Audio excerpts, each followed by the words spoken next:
ქვეყანაში პლასტიკის მოხმარების შემცირების მიზნით პლასტიკის ბოთლებით სასმლის რეალიზაცია კონკრეტულ დაწესებულებებში შეიძლება აიკრძალოს. გეგმები გარემოს დაცვისა და სოფლის მეურნეობის სამინისტროს წარმომადგენლებმა კერძო სექტორს დახურულ კარს მიღმა წარუდგინეს. ინიციატივა, რომელზეც მსჯელობა დაიწყო საბიუჯეტო ორგანიზაციებსა და სახელმწიფო სტრუქტურებს, ასევე სტუმარ-მასპინძლობის სექტორს, სასმლის პლასტიკის ბოთლებით შესყიდვას შეუზღუდავს. წარმოებლები ამბობენ, რომ რეგულაციები ნაჩქარევად არ უნდა ამოქმედდეს, რადგან მისი ჩანაცვლება სტუმარ-მასპინძლობის ინდუსტრიისთვის ხარჯებს გაზრდის.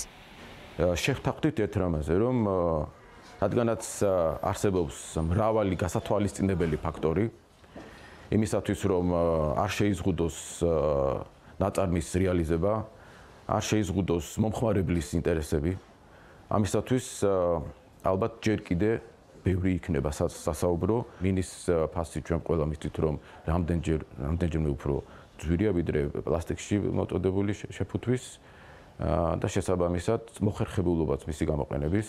მრავალი მიზეზი არსებობს იმისა, რომ სიჩქარე არ იქნება მიზანშეწონილი, უნდა იქნას მიღებული იმგვარი გადაწყვეტილება, რომელიც ნაკლებად დააწვევა ბიზნესს და ნაკლებად დააწვევა რეალიზებას ჩვენი პროდუქციის. ჰორეკა სექტორში საკითხზე განსხვავებული შეფასებები კეთდება. ჩვენი რესპონდენტების ნაწილი ამბობს, რომ სარესტორნო ბიზნესს პლასტიკის ბოთლებში ჩამოსხმული ნაწარმი მოხმარებიდან ისედაც ამოღებული აქვს და რეგულაციით ძირითადად მაინც სწრაფი კვების ობიექტები დაზარალდებიან, რომლებიც პლასტიკის ბოთლებში ჩამოსხმულ ნაწარმს ამ დრომდე იყენებენ. კრაფტ ფუდის მარკეტინგის მენეჯერის თქმით, ადაპტირებას ფასების კორექციის გარეშე შეეცდებიან.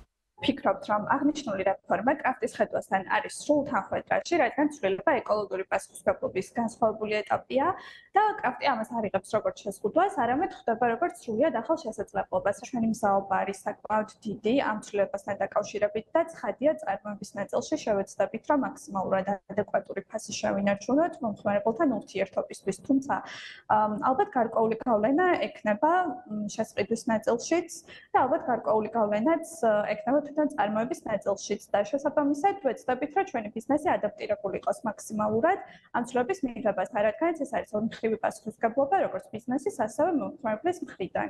რაც შეეხება სასტუმრო ინდუსტრიაში, რატონ მეդეხი პალასში ამბობენ, რომ სასტუმრო წრები ეკომეგობრულ პროდუქციას იყენებს. ერთადერთი ლოკაცია, სადაც გარემო პირობების და უსაფრთხოების სტანდარტების გათვალისწინებით პლასტიკის გამოყენება დღესაც ხდება, აუზის სივრცეა. სასტუმროს კვების და სასმელების ოპერაციების მენეჯერი გვიხსნის, რომ ამ შემთხვევაში ბიზნესს პლასტიკის ჩამნაცვლებელი პროდუქციის შეთავაზება მოუწევს, თუმცა აუზის სივრცეში მინა ალტერნატივა ვერ იქნება. ჩვენ უკვე 90% გვაქვს სრულიად პლასმასის შემცირებული და სრულიად გადასულები ვართ შუშაზე, როგორც შეხვედრების განყოფილებაში, ასევე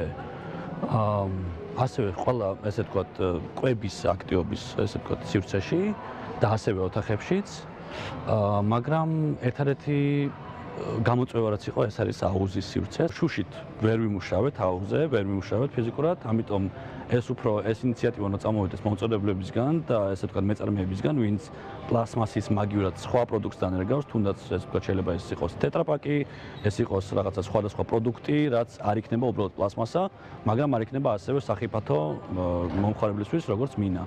სასტუმრო ბიზნესის წარმომადგენლები აცხადებენ, რომ იმ შემთხვევაში თუ ჰორეკა სექტორში სახელმწიფო პლასტიკის ბოთლებში ჩამოსხმული ნაწარმის რეალიზაციას აკრძალავს, ძირითადად მაინც მცირე ზომის ობიექტები დაზარალდებიან, რადგან მაღალი კლასის სასტუმროებსა და რესტორნებში პლასტიკის ნაწარმს ისედაც არ იყენებენ. მათი შეფასებით შეზღუდვა ბიზნესს ხარჯს გაუზდის, რაც საბოლოოდ მომხმარებელზე აისახება. საქართველოში დაარსებულ ქართულ ბიზნესებს საკმაოდ დიდი ფინანსური წნეხი იქნება აკრძალვა. თუ ეს იქნება რეკომენდაციების სახით, რომელსაც დროთა განმავლობაში ამას თან დაემატება სოციალური ფონიც, ანუ შეცვლა ნელ-ნელა აზროვნების, რომ ეს ცუდია და უნდა ამოვიღოთ, უნდა აღარ გამოვიყენოთ. ამ პლასტიკებსაც ხო ვიღაც ამზადებს, ეს ხო არ არის მხოლოდ ჩემი ბიზნესი, ეს ხო არის მეორე ბიზნესიც, რომელიც ასევე ბიზნესია, რომელსაც ასევე ხალხი ყავს დასაქმებული და ასევე გადასახადების გადამხდელი. ან მე როგორც წავეკითხე, მიმდინარეობს რეგულაციებზე მუშაობა და ეს სანამ რეგულაციებზე მუშაობა მიმდინარეობს, კარგი იქნებოდა კერძო სექტორის აზრის გათვალისწინებაც.